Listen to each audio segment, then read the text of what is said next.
Health delivery में भारत सरकार का आयुष्मान भारत योजना के अंतर्गत 1,50,000 हेल्थ एंड वेलनेस सेंटर बनाने का संकल्प था और उसको अभी आयुष्मान आरोग्य मंदिर ऐसा नाम दिया गया है। उसमें से 12,500 स्टैंड एलोन आयुष के उसका एक मैंडेट कैबिनेट की तरफ से मिला। उसमें से लगभग अभी 10,000 ऑपरेशनल है, 2,500 और अगले जून तक ये बन जाने की संभावना है। 2022 में 7,500 ऑपरेशनल थे। 1 जनवरी 2022 से 31 दिसंबर 2022 तक 8 करोड़ 42 लाख पेशेंट इन छोटे छोटे हेल्थ एंड वेलनेस सेंटर्स में आए, फिजिकली आए। और इसका मतलब ये हुआ कि एक छोटा जो हेल्थ वेलनेस सेंटर है जो 3 से 5,000 के पॉपुलेशन को कैटर करता है, वहाँ फुटफॉल 40 से 50 प्रतिदिन का रहा। ऐसा कभी नहीं हुआ। तो ये मैच करता है कि जो सेक्टर की साइज हुई उसके अनुसार अंडर करंट है कि नहीं। ऐसे बहुत सारे काम हुए। तो मैं इसको 4-5 क्षेत्र में अलग अलग बताना चाहूँगा। एजुकेशन के क्षेत्र में, रिसर्च के क्षेत्र में, रेगुलेटरी अफेयर के क्षेत्र में, आईटी डेवलपमेंट के क्षेत्र में और इंडस्ट्री, स्टैंडर्डाइजेशन और पब्लिक हेल्थ। तो ये 4-5 जो एरिया है उसके बारे में थोड़ा थोड़ा मैं अलग अलग बात करना चाहूँगा। बिगिनिंग विद द एजुकेशन, ये दोनों जो कमीशंस हैं, national commission of Indian medicine और नेशनल कमीशन ऑफ होम्योपैथी, 2020 में अस्तित्व में आए। उससे पहले central council of Indian medicine CCIM और CCH थे जो गवर्न होते थे 1970-1972 के जो एक कंसर्न एक्ट थे उनके अनुसार गवर्न होते थे। आप सब ने देखा होगा, आप तो सब अधिकतर लोग एजुकेशन सेक्टर में हैं, कि कितना ज़्यादा ट्रांसफॉर्मेशन हुआ है। और मैं बधाई देना चाहता हूँ हमारे लीडरशिप को, जो कमीशन के दोनों कमीशन के लीडर हैं उनको। तो न केवल उन्होंने ट्रांसपेरेंसी इंश्योर करी, लेकिन क्वालिटी एजुकेशन इंश्योर हुआ और नवाचार इंश्योर हुआ। उन्होंने अपने एजुकेशन के सेक्टर को जिस तरीके से उन्होंने शेप दिया, it is in line with the national education policy. और उदाहरण देना चाहता हूँ कि उन्होंने एक अभी learning management, education lifestyle learning management करके उन्होंने एक सॉल्यूशन बनाया है बाइसाग-एन की मदद से। बाइसाग-एन एक अपना राष्ट्रीय महत्व का संस्थान है इलेक्ट्रॉनिकली मंत्रालय के अंतर्गत, और उन्होंने गति शक्ति प्लेटफॉर्म बनाया है। तो आपको ध्यान रहे कि ये कितना इम्पोर्टेंट संस्थान है। उन्होंने ये एजुकेशन लाइफस्टाइल मैनेजमेंट का एक सॉल्यूशन इनको बना के दिया, विच इज़ ऑपरेशनल। उसमें एक छात्र प्रवेश करते हैं, तब से वो चिकित्सा के क्षेत्र में जाते हैं, उनका रजिस्ट्रेशन होता है और आगे उनका कंटिन्यूस मेडिकल एजुकेशन होता है, तब तक का उनके पास एक पूरा एक डॉक्यूमेंटेशन इकोसिस्टम है। उसके अंतर्गत बहुत सारे उन्होंने छात्रों के लिए इलेक्टिव्स का भी प्रोविज़न कर रखा है। इलेक्टिव्स भी तो इनोवेटिव है। ऐसे इलेक्टिव्स है कि जैसे आयुर्वेद का छात्र है तो होम्योपैथी का इलेक्टिव ले सकता है, यूनानी का इलेक्टिव ले सकते हैं, वाइस वर्सा। और वो एंटरप्रेन्योरशिप का इलेक्टिव ले सकते हैं, सोशियोलॉजी का इलेक्टिव ले सकते हैं। There are so many such innovative electives. और इनका अनुभव ही रहा, मुझे देव पुजारी जी बता रहे थे कि स्टूडेंट्स के लिए कोई 3 इलेक्टिव लेना कंपलसरी है। तो स्टूडेंट्स ने तो सभी 5-5, 7-7 इलेक्टिव साइन अप किए, 10-10 इलेक्टिव साइन किए और सब पूरे भी किए। So it's like that much of enthusiasm they have seen in the students. एक दूसरा जो क्वालिटी चेंज देखा है एजुकेशन में, ये परिवर्तन के कारण बहुत सारे जो आयुष के प्रैक्टिशनर्स है, किसी भी आयुष विधा के, आयुर्वेद के हो, यूनानी के हो, सिद्धा के हो, होम्योपैथी के हो, ये अब लोग बाहर आकर के एंटरप्रेन्योर की तरह खुद की चिकित्सा के बड़े बड़े संस्थान प्रारंभ कर रहे हैं। इसलिए क्षेत्र में जो डिमांड सप्लाई का जो प्रॉब्लम था पहले तो ये था कि demand was also always there, लेकिन क्वालिटी प्रोवाइडर्स की प्रॉब्लम थी। तो अब वो क्वालिटी प्रोवाइडर्स की प्रॉब्लम धीरे धीरे ठीक हो रही है, क्योंकि आप कोई छोटे से टाउन से लेकर के बड़े से शहर में जाएंगे तो आपको ऑथेंटिक प्रैक्टिशनर्स अलग अलग स्तर पर, ओपीडी के स्तर पर या छोटा हॉस्पिटल या बड़ा हॉस्पिटल या NABH एक्रेडिटेड हॉस्पिटल, उस सभी स्तर पर उनको मिल रहे हैं।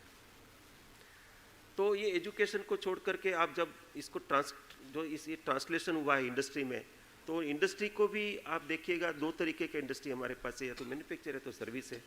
तो मैं सर्विस की बात करता हूँ तो मेडिकल वैल्यू ट्रैवल के लिए हम सब जानते हैं दुनिया भर से बहुत सारे लोग यहाँ पर चिकित्सा के लिए या योग के लिए आते हैं, सीखने के लिए आते हैं, योग सीखने के लिए आते हैं, स्पिरिचुअल रिट्रीट के लिए आते हैं। तो looking at this huge demand, पिछले वर्ष 2022 के दिसंबर में माननीय प्रधानमंत्री जी वर्ल्ड आयुर्वेद फाउंडेशन का जो वर्ल्ड आयुर्वेद कांग्रेस है गोवा में, उसमें पधारे थे। वहाँ उन्होंने घोषणा करी थी कि हम आयुष वीज़ा लेके आएंगे, और फिर उसके बाद उसके फॉलोअप में मिनिस्ट्री ऑफ होम अफेयर्स ने separate category of Ayush visa को नोटिफाई किया। इतना ज़्यादा डिमांड है, आयुष वीज़ा की भी आवश्यकता पड़ गई। और ये जो विदेश से जो पेशेंट्स आते हैं, दे आर वेल ऑफ, वो सब यूरोपियन कंट्रीज से, यूएस से, ऐसे जो वेल्दी कंट्रीज से वहाँ से आते हैं। They are high paying clients. Medical value travel में हमारे पास दो तरीके के क्लाइंट्स हैं, या तो वो अफ्रीकन कंट्रीज से आते हैं या छोटे छोटे कंट्रीज से आते हैं जो उनके देशों में उस लेवल की सुविधा नहीं है, या ऐसे लोग आते हैं जो यहाँ पर क्वालिटी के कारण आते हैं। तो जो आयुष के क्षेत्र में आते हैं वो सब ऐसे हाई पेइंग क्लाइंट्स होते हैं, बहुत दिन तक रुकते हैं, और उसके कारण they are contributing to huge revenue in this sector. तो ये एक मेडिकल ट्रैवल को छोड़ करके इंडस्ट्री की बात करें तो इंडस्ट्री में भी बहुत चेतना आई है। हमने देखा है कि कोविड के समय में जो सेक्टर ने जो काम किया, सब ने मिल करके, अकेले आयुष मंत्रालय नहीं, सभी ने मिल के बहुत बड़े बड़े कार्य किए, बहुत बड़े बड़े एविडेंसेस जनरेट हुए। और national clinical management protocol of Covid के अंतर्गत हमारी औषधियों का सम्मिलन हुआ, इंक्लूजन हुआ, जैसे आयुष 64 है, कार्बोसुराकोडिनिर है, या प्रिवेंटिव एस्पेक्ट के लिए गुडुची से लेकर के होम्योपैथी मेडिसिन, सिद्धा मेडिसिन, यूनानी मेडिसिन, सबका इंक्लूजन हुआ। और इसके कारण मार्केट को बहुत ज़्यादा गति मिली, उसको ह्यूज एक्सपोर्ट भी हुआ। तो मुझे लग रहा है कि एक Covid came as a drastic और catastrophe for the human being और फॉर द ग्लोब, लेकिन आयुष के क्षेत्र में कोविड आने के बाद थोड़ा बिजनेस भी हुआ, थोड़ा मोटा पैसा भी आया, ऐसा मुझे लगता है। तो ये कोविड का साइड इफेक्ट कह सकते हैं उसको। इस तरीके से रिसर्च के क्षेत्र में ऐसा कहा जाता है कि आप लोग अच्छा काम करते हैं, आयुष में बहुत अच्छा काम होता है, लेकिन आपको एविडेंस जनरेट करना चाहिए।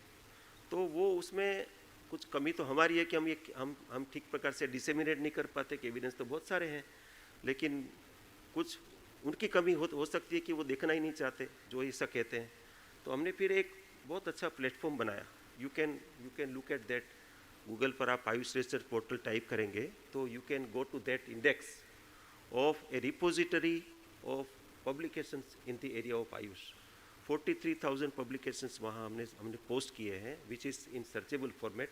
आप फुल लेंथ आर्टिकल ले सकते हैं, वहाँ से आप एब्स्ट्रैक्ट ले सकते हैं, आप वहाँ सर्च कर सकते हैं कि कौन से एरिया में कितना रिसर्च हुआ। आप चाहेंगे कि मेरे को योग के अंदर मधुमेह का कितना रिसर्च हुआ, तो you can find an research articles in the area of diabetes and its effect of yoga on diabetes, और आयुर्वेद। ऐसे अलग अलग सर्च कीवर्ड में आप बहुत सारा इसमें माइनिंग कर सकते हैं, देख सकते हैं कि 43,000 जितने पब्लिकेशंस है। तो एविडेंस नहीं, ऐसा नहीं, एविडेंस को ट्रांसलेशन करने के लिए हम लोगों को काम करना होगा। और इसलिए पिछले सालों में बहुत सारे रिसर्च के काम हुए हैं, और उस रिसर्च को अभी हमने एक स्ट्रेटेजी किया है कि ये काम तो होता है, लेकिन उसको हाई एंड पब्लिकेशंस में जाना चाहिए। तो पिछले जो 5-6 साल में ऐसे बहुत सारे पब्लिकेशंस आए जो हाई इम्पैक्ट जर्नल्स में, ऐसे बहुत बड़े बड़े पब्लिकेशंस हुए। मैं इंडिविजुअली साइट नहीं करूँगा, लेकिन ऐसे बहुत सारे पब्लिकेशंस आए। देयर इज़ ए नैरेटिव क्या है कि ऐसा ये सब चीज़ों में सब जगह चलता है कि कोई सेक्टर एकदम तेज़ी से बढ़ता है तो उनको टांग खींचने वाले भी मिल जाते हैं, उनका अपना अपना एजेंडा होता है। तो नैरेटिव ऐसा बनाया जा रहा है कि ये तो दवाइयाँ बहुत खतरनाक होती है, इसका तो बहुत साइड इफेक्ट होता है। तो उसको भी मिटिगेट करने के लिए बहुत सारे सेफ्टी स्टडी हुए, बहुत सारे सेफ्टी स्टडी हुए, उसके भी पब्लिकेशंस हुए। तो कुल मिलाकर के हम सबकी ये जिम्मेदारी है कि हम इसको ठीक प्रकार से डिसेमिनेट करें, कम्युनिटी में बताएं कि नहीं, ऐसा एविडेंस नहीं, ऐसा कुछ नहीं है। रिसर्च के क्षेत्र में बहुत सारे काम हो रहे हैं। अभी जो लेटेस्ट जो डेवलपमेंट है वो बताना चाहूँगा कि over the period of time सबके ध्यान में ये आया कि हम लोग बहुत सारे क्लिनिकल स्टडीज़ तो करते हैं, लेकिन मैकेनिस्टिक स्टडीज़ हमारे पास कम है। मैकेनिस्टिक स्टडीज़ का मतलब ये हुआ कि कोई एक चीज़ काम करती है तो कैसे करती है, किस पाथवे से करती है, उसके बारे में हम लोगों को और जानकारी करनी चाहिए, so that we are able to convince the modern scientist, not only the allopathic sector, लेकिन साइंस, प्रेजेंट करंट साइंस के लोगों को हम लोगों को एक प्रकार से एक शोकेस करना चाहिए कि यस ये काम करती है तो कैसे करती है। हम लोग तो वो यत्र यत्र धूमः तत्र तत्र वहनी वाले लोग हैं कि भाई जहाँ धुआं होता है वहाँ आग होती है, तो कार्यकारण सिद्धांत वाले लोग हैं। हमें ये नहीं पता कि काम कैसे करता है, तो काम कैसे करते हैं उसको भी हमें देखना चाहिए। तो उसके बहुत सारे काम हुए हैं, बहुत सारे काम हुए हैं। मैं एक ही उदाहरण देता हूँ कि आयुर्वेद में पंचकर्म में विरेचन चिकित्सा करते हैं। तो विरेचन चिकित्सा में हम सब जानते हैं कि विरेचन के बाद बहुत सारे डिजेनरेटिव न्यूरोलॉजिकल डिसऑर्डर्स है, बहुत सारे प्राणवश सोतक से जैसे तमक श्वास है, या ऐसे बहुत सारे रोगों पर लाभ मिलता है, बहुत अलग अलग क्षेत्र में लाभ मिलता है। और उसको कैसे काम करता है उसके बारे में हमने एक अभी ILBS के साथ मिलकर एक स्टडी किया विच इज़ ऑलमोस्ट फिनिश्ड। और जो उसका परिणाम मिला वो इस तरीके से मिला कि ये पता चला कि एक्चुअली ये माइक्रोबियोम, हमारा जो गट माइक्रोबियोम है उसकी पूरी कॉलोनी को रीजनरेट करता है, वो पॉजिटिव माइक्रोबियोम को रिस्टोर करता है, नेगेटिव माइक्रोबियोम को वहाँ से हटाता है। इसके कारण बहुत सारे इन्फ्लेमेशन से संबंधित जो रोग है जो अलग अलग क्षेत्र के होते हैं, may be it's a autoimmune disorder, may be it is pen related disorder, कोई भी हो जो इन्फ्लेमेशन से संबंधित हो, उसमें ये काम करता है। तो ऐसे बहुत सारे नए नए परिणाम सामने आ रहे हैं। अभी ICMR के साथ मिल करके Ayush ICMR, advance centre for integrative research, ये हमने एक प्लेटफॉर्म शुरू किया है। अभी 3 दिन पहले ही उसके सभी जो प्रस्ताव है उसका स्क्रूटिनी हुआ।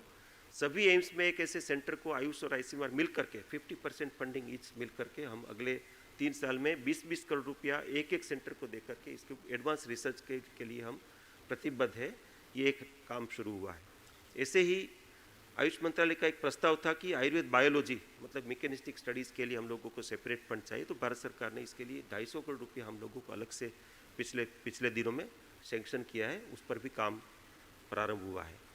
एजुकेशन के क्षेत्र में एक चीज़ मैं मिस कर गया, वो मैं बताना चाहता हूँ कि अभी भारत सरकार के स्वास्थ्य एवं परिवार कल्याण मंत्रालय, हेल्थ मिनिस्ट्री ने आयुष मंत्रालय के साथ मिलकर के हमारा एक इकोसिस्टम है। हम मंत्री जी के स्तर पर प्रत्येक महीने 2 महीने में सब लोग बैठते हैं। आरती जी भी जब स्वास्थ्य मंत्रालय में थी तो आरती जी भी ऐसी बैठकों का पार्ट रही है। तो इसमें आपस में मिलकर के कैसे काम किया जाए और क्या क्या करें उसके ऊपर चर्चा होती है, मंथन होता है और नए नए काम होते हैं। जैसे उदाहरण के रूप में पिछले दिनों एम्स की एपेक्स बॉडी ने तय किया कि हमारे यहाँ जो आयुष जो सर्विस डिलीवरी के क्षेत्र में सिर्फ आयुष का एक ब्लॉक होता है नए एम्स में, वहाँ पर 30 बेड का सुविधा है, वहाँ आयुष के चिकित्सक काम करेंगे, ऐसा प्रस्ताव था। अब उसको अपग्रेड करके they have decided to actually start an academic department of AYUSH, मतलब वहाँ पर प्रोफेसर रहेंगे, एसोसिएट प्रोफेसर रहेंगे, पूरा इकोसिस्टम टीचिंग कैडर पर रहेगा ताकि आपस में एक प्रकार से सामंजस्य से इंटीग्रेटिव हेल्थ के ऊपर बहुत बड़ा रिसर्च का और सर्विस डिलीवरी का काम खड़ा किया जा सके। पब्लिक हेल्थ में मैंने आपको आयुष्मान अपना हेल्थ एडमिनिस्ट्रेटर की बात तो करी, लेकिन उसके साथ हमारे पास एक नेशनल आयुष मिशन है और नेशनल आयुष मिशन का प्रारंभ में 2015 में बजट तो 79 करोड़ था, अभी इस वर्ष 1200 करोड़ रुपया है। तो it's like growing at that fast. और वो पूरे देश में राज्यों के साथ मिलकर के सेंट्रल स्पॉन्सर्ड स्कीम के रूप में देश भर में औषधियों की सप्लाई से लेकर के एजुकेशन इंस्टीट्यूशन का अपग्रेडेशन करके बहुत सारे अलग अलग क्षेत्र में नॉन कम्युनिकल डिसीजीज, वृद्धों के लिए जेरियाटिक केयर से लेकर के पेन रिलेटेड डिसऑर्डर से के लिए ऐसे बहुत सारे सॉल्यूशंस उसमें राज्यों में नेशनल हेल्थ मिशन के साथ मिलकर के हम कर रहे हैं। और बहुत बड़े स्तर पर ग्राउंड लेवल पर बहुत बड़ा काम नेशनल आयुष मिशन के माध्यम से हो रहा है। मैंने नेशनल आयुष मिशन के बजट के बारे में बताया। मेन स्ट्रीम बजट जो है 2014-15 में सिर्फ 691 करोड़ था, लेस देन 700 करोड़। इस वर्ष वो 3600 करोड़ है, तो 700 से लेकर के 5 गुना से ज़्यादा। मैं अंतिम 2 विषय पर बात करके मेरी बात पूरी करूंगा। एक आयुष ग्रिड करके हमने एक IT बैकबोन का एक योजना बनाई 2017 में, और अभी उसका हेतु ये था कि आयुष के क्षेत्र में सभी का एक डिजिटल सॉल्यूशन होना चाहिए, IT सॉल्यूशन होना चाहिए। और उसके लिए उसके अंतर्गत पिछले 6 साल में 22 ऐसे एप्लीकेशंस और सॉल्यूशंस लॉन्च किए गए, जिसमें आयुष सॉफ्ट को फिर से सीडेक ने जो बनाया था उसको फिर से अपग्रेड करके लॉन्च किया गया। आयुष नेक्स्ट करके है, वाई ब्रेक, योगा ब्रेक करके एक एप्लीकेशन है जो आप बैठे बैठे ऑफिस में दिन भर काम करते हैं हम लोग, तो 5 मिनट का योग ब्रेक, उसका एक बहुत अच्छा application which is very popular. Bharat सरकार के जो आई गोट प्लेटफॉर्म है, जो गवर्नमेंट का जो ट्रेनिंग प्लेटफॉर्म है, तो सभी गवर्नमेंट एम्प्लॉय के लिए उसको कंपलसरी, उस कोर्स को कंपलसरी किया गया है, तो उसका इतना पॉपुलैरिटी है। WHO के साथ मिलकर के हमने एक एम योगा एप्लीकेशन WHO के लिए बनाई, तो WHO मेंबर कंट्रीज़ में ये सब एप्लीकेशन ये अवेलेबल है। ऐसे बहुत सारे सॉल्यूशंस हमने, ये अपना जो एजुकेशन लाइफस्टाइल मैनेजमेंट है वो भी आयुष ग्रिड के अंतर्गत है। तो अभी बाइसा गेन हमें हेल्प कर रहा है to develop a master application for AYUSH. Master application का मतलब ये होता है कि सभी, कोई भी यूज़र, वो पेशेंट भी हो सकते हैं, वो प्रैक्टिशनर भी हो सकते हैं, वो रेगुलेटर भी हो सकते हैं, इंडस्ट्री भी हो सकते हैं, whoever is stakeholder, they can enter that application and they can have their required information or use as per their expectation. यदि वो पेशेंट हैं तो उसमें से वो हॉस्पिटल मैनेजमेंट इंफॉर्मेशन सिस्टम में जा सकते हैं, हॉस्पिटल्स का अपॉइंटमेंट ले सकते हैं, वो भारत सरकार का जो आयुष्मान भारत डिजिटल मिशन उसके साथ कंप्लाइंट होगा। अभी हमारा ऑलरेडी AHMI से वो कंप्लाइंट है। तो कुल मिलाकर के ये बहुत बड़े विजनरी स्टेप्स हैं जो माननीय प्रधानमंत्री जी के मार्गदर्शन से हम लोग लगातार कर रहे हैं। एक चीज़ में आप सबको मैं निवेदन करना चाहूँगा, जब हम डिजिटल हेल्थ की बात करते हैं या डिजिटल सॉल्यूशंस की बात करते हैं, तो आप सब अधिकतर चिकित्सक हैं और प्रैक्टिसिंग है, या तो फिर आप सरकारी सेवा में हैं या अलग अलग क्षेत्र में काम करते हैं। मेरा आपसे निवेदन है कि आप, यदि आपके पास जो पेशेंट आते हैं उनको आभा ID के लिए प्रेरित करें। आभा ID तो आजकल उसकी एप्लीकेशन से, मतलब इट्स सो ईजी कि आप एक व्यक्ति अपने आप ही आभा ID जनरेट कर सकते हैं, चिकित्सक उनको हेल्प कर सकते हैं। तो आप प्राइवेट प्रैक्टिस में या गवर्नमेंट सेक्टर में आप आपके पेशेंट का सबका आभा ID जनरेट करें एक, और आप अपना खुद का भी रजिस्ट्रेशन अपना जो आयुष्मान भारत डिजिटल मिशन में करवाइए। इससे क्या होगा कि एक पूरा इकोसिस्टम देश भर में बनता है, और अभी ये इतना रोबस्ट सॉल्यूशन है कि जिसमें पेशेंट की प्राइवेसी या डॉक्टर की प्राइवेसी के साथ कोई कॉम्प्रोमाइज़ नहीं है।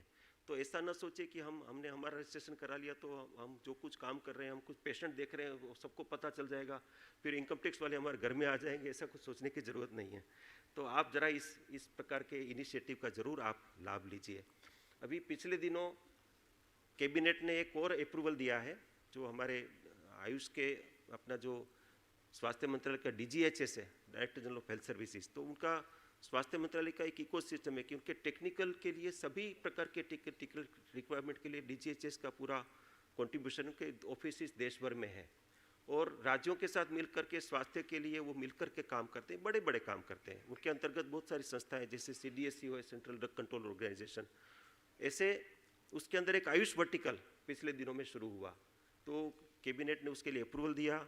हमने 2 वर्ष से उस पर काम, 3 वर्ष से उस पर काम कर रहे थे, और हमारे डॉक्टर रघु जी जो यहाँ बैठे हैं उनको हमने deputy director general of health services Ayush ऐसा करके उनको हमने वहाँ पर पोस्ट किया है, और अभी वहाँ एक एडिशनल सेक्रेटरी लेवल का एक ऑफिसर आ जाएंगे, जॉइंट सेक्रेटरी लेवल के 2 ऑफिसर आ जाएंगे, कुल 142 पोस्ट उसमें हम लोग क्रिएट करेंगे, और वहाँ पर पूरे देश भर में से 5 ऑफिस आयुष मंत्रालय की तरफ से DGHS के अंतर्गत भी प्रारंभ हो जाएगी। ये मैं क्यों बता रहा हूँ कि इतने सारे इनिशिएटिव्स हैं, उसके बाद फिर वो चलते रहने चाहिए, उसका कुछ एक इंस्टीट्यूशनल कुछ मैकेनिज्म होना चाहिए जो चलाने के लिए, तो ये इंस्टीट्यूशनल मैकेनिज्म के ऊपर भी कार्य हो रहा है।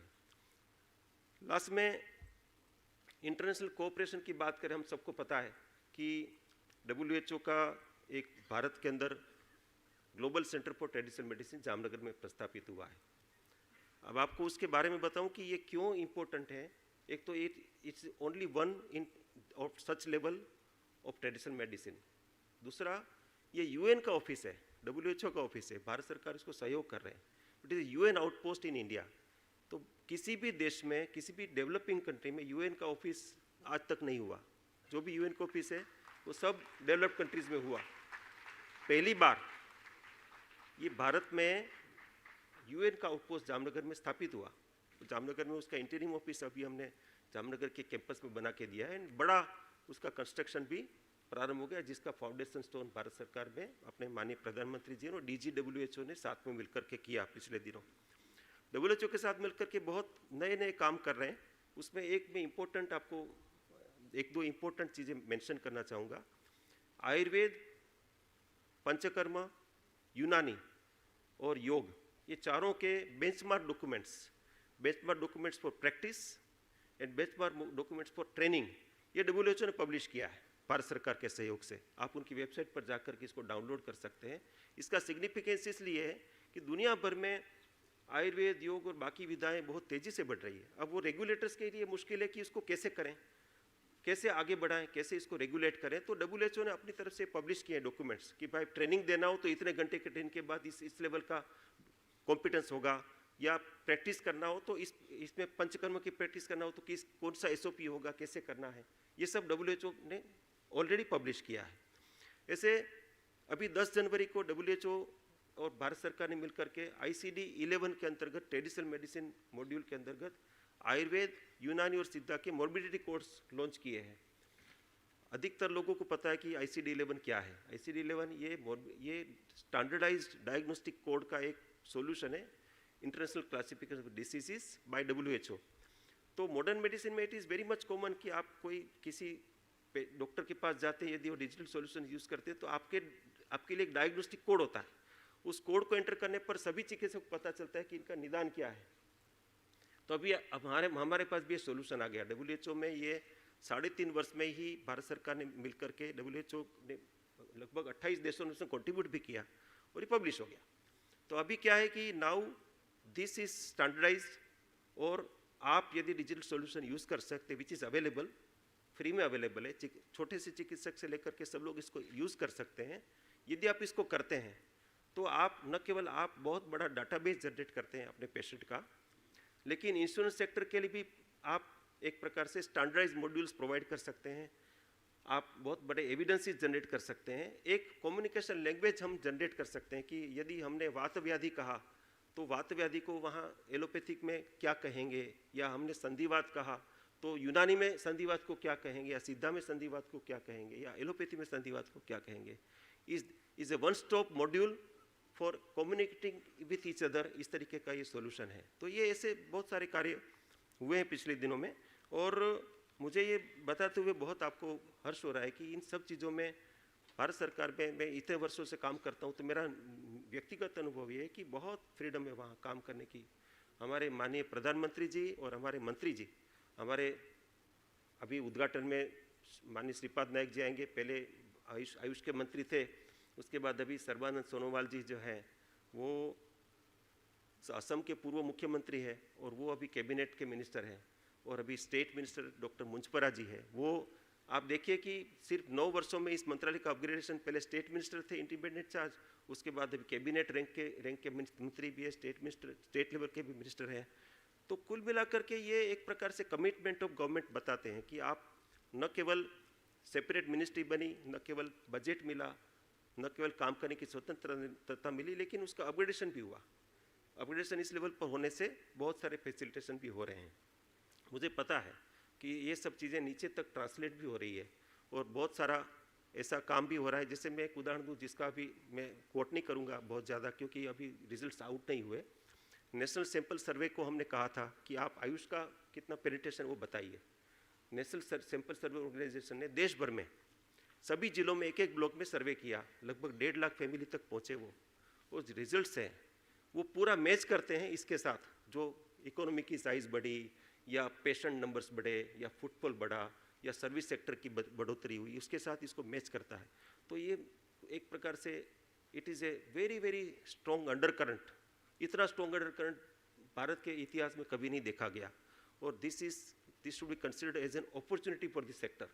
हम सब लोगों को जुटना होगा इसको कैपिटलाइज करने के लिए। यदि ये कैपिटलाइज नहीं किया तो अपॉर्चुनिटी तो आई और चली गई, ऐसा होगा। तो हम सब थोड़ा अपनी ओर से ज़रा एक बार अपने आप को तैयार करें, how to capitalise this opportunity, not only for the commerce but for the penetration, for the service delivery, for the optimisation, for the standardisation, for the policy impact, for the regulation, everything, education, इन सब चीज़ों में हम बड़े बड़े काम कर सकते हैं। आप सबने मुझे शांति से सुना,